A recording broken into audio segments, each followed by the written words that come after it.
Excuse me, hello everyone, গ্রাউন্ডটা খালি করতে হবে প্লিজ। কে রে মেয়েটা?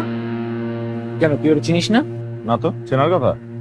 ওর নাম রিদা, এবার কালচারাল ক্লাবের প্রেসিডেন্ট হয়েছে। ওরে বাবা, কালচারাল ক্লাবের প্রেসিডেন্ট হইছে, দেশের প্রেসিডেন্ট তো আর হয় নাই।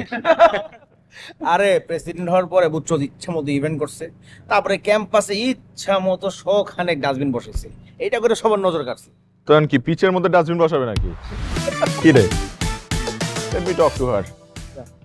এই যে, এনি প্রবলেম? সমস্যা কোন আপনার? কোনো সমস্যা না তো, আমাদের ফ্রেন্ডশিপ ডে প্রোগ্রাম হবে, তাই নাচ